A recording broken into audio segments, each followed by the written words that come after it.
नमस्कार, मैं हूं रंजीत झा।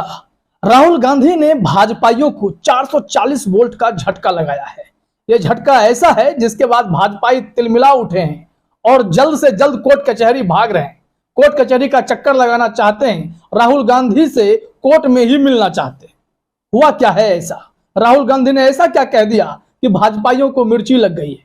वैसे तो तमाम भाजपाई राहुल गांधी के खुलासे से, उनके सवाल से एकदम से बौखलाए हुए हैं, लेकिन आज राहुल गांधी ने एक ऐसा मैसेज छोड़ा कि भाजपाइयों को मिर्ची लग गई।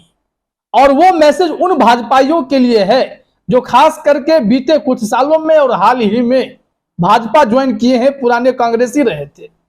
उन लोगों पर राहुल गांधी ने जबरदस्त निशाना साधा। एक ट्वीट किया उन्होंने और उस ट्वीट में सीधे इन लोगों को अडानी से जोड़ा और इसके बाद तो तिलमिलाहट पक्की थी। आप तिलमिला क्यों रहे हैं? यहां पर सबसे बड़ा खेल तो यह है कि अगर आप लोग पाक साफ हैं, अडानी से कोई कनेक्शन नहीं है, तो फिर तिलमिलाहट कैसी है? क्या है उस ट्वीट में जिसके चलते बौखलाहट हुई है? तो इसके लिए राहुल गांधी का ट्वीट अपने स्क्रीन पर देखिए। इसमें राहुल गांधी ने लिखा, सच्चाई छुपाते हैं इसलिए रोज भटकाते हैं। सवाल वही है, अडानी की कंपनियों में 20,000 करोड़ बेनामी पैसे किसके हैं? और अडानी के लोगों की तस्वीर जो राहुल गांधी ने शेयर की है, उसी में भाजपाइयों की बौखलाहट छुपी हुई है। जैसे उन्होंने अडानी के ऊपर कुछ और भी अल्फाबेट लिखे और उन नेताओं के नाम बन गए जो पुराने कांग्रेसी थे और अब जो है हार्डकोर भाजपाई बनने में लगे हुए हैं।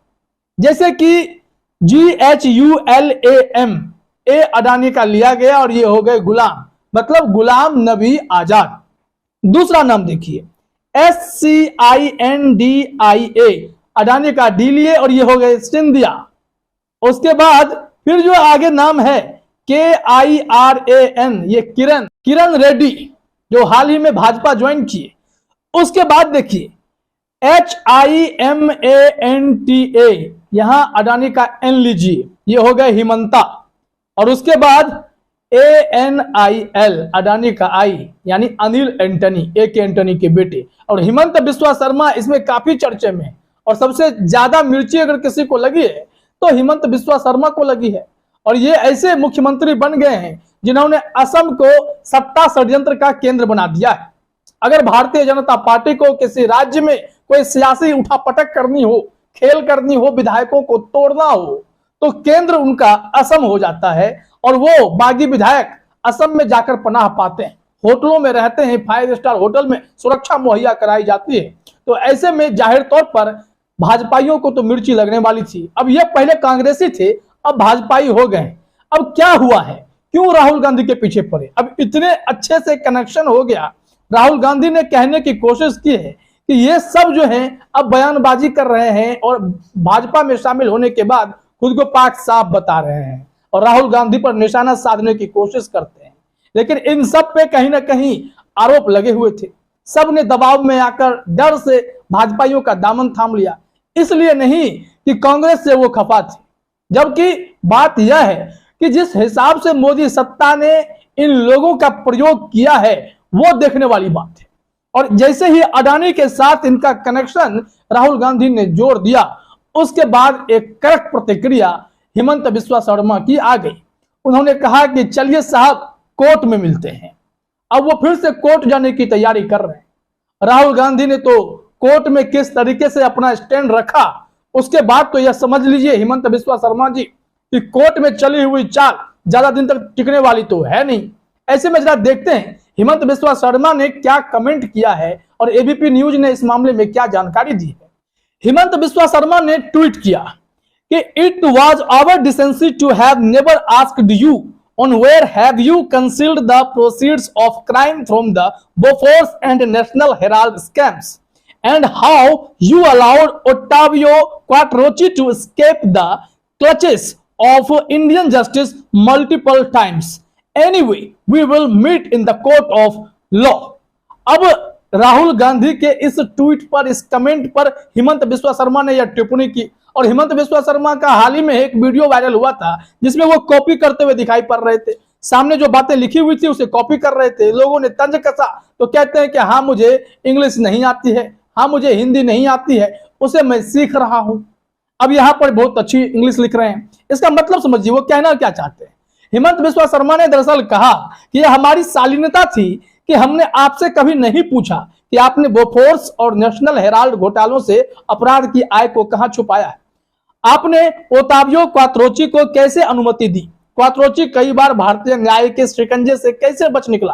किसी भी तरह हम कोर्ट ऑफ लॉ में जरूर मिलेंगे। अब हेमंत बिस्वा शर्मा यहाँ पर ज्ञान दे रहे हैं। यही हेमंत बिस्वा शर्मा के पीछे जब जांच एजेंसी पड़ी हुई थी तो ये तिलमिलाकर भागे और भारतीय जनता पार्टी का जैसे ही दामन पकड़ा सारे दाग इनके धुल गए, क्योंकि बीजेपी के वॉशिंग मशीन में तो इन्हें कोई दिक्कत ही नहीं होती है। तमाम दाग धुल जाते हैं, फिर चाहे वो कोई भी नेता क्यों ना हो। हर एक वो बड़ा नेता जो कांग्रेस छोड़कर बीजेपी का दामन थामा, उन सब के दाग धुलते चले गए। एबीपी न्यूज ने भी इस मामले में हेडलाइन में क्या लिखा, राहुल गांधी ट्वीट, चलिए फिर हम कोर्ट में मिलेंगे। राहुल गांधी के अडानी वाले ट्वीट पर सीएम शर्मा का पलटवार, यानी अब वो कोर्ट में मिलेंगे। कोर्ट में मिलेंगे, लेकिन इससे पहले हेमंत बिस्वा शर्मा समेत तमाम उन कांग्रेसियों को जो भाजपाई हो गए हैं उन्हें अपने गिरेबान में झांकने की जरूरत है कि वो राहुल गांधी ने जो टिप्पणी की है उसमें दम है या वो कोर्ट में मिलने की बात जो कह रहे हैं उसमें दम है।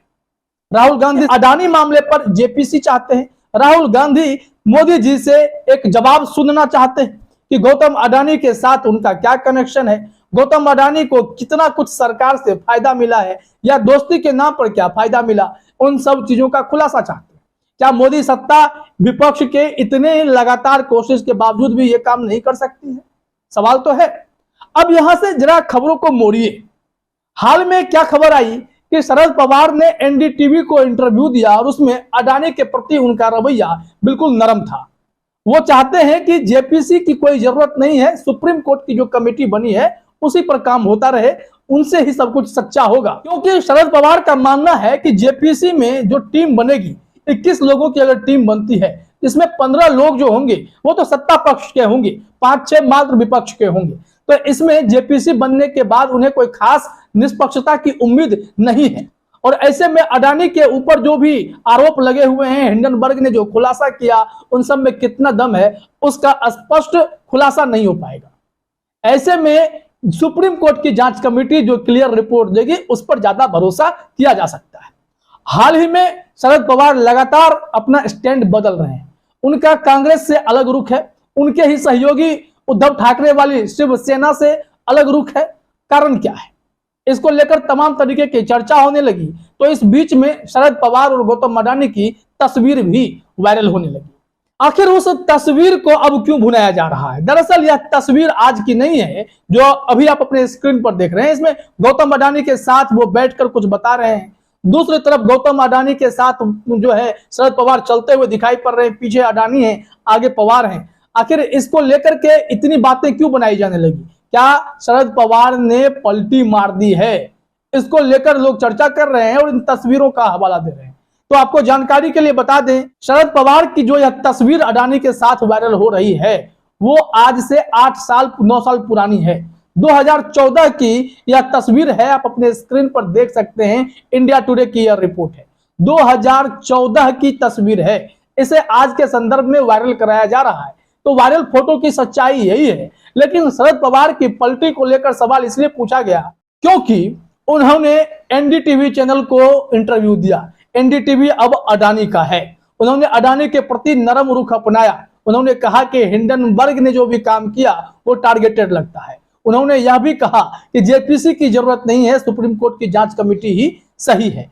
इसी को लेकर अब एक बात बनाई जा रही है कि कहीं ना कहीं शरद पवार ने विपक्षी एकता को तोड़ने की कोशिश की है। वहीं दूसरी तरफ उन्होंने कहा, इंटरव्यू में बहुत सारी बातें थी, आप लोगों ने गौर से सुना नहीं। उन्होंने कहा विपक्षी एकजुट हैं और एकजुट रहेंगे।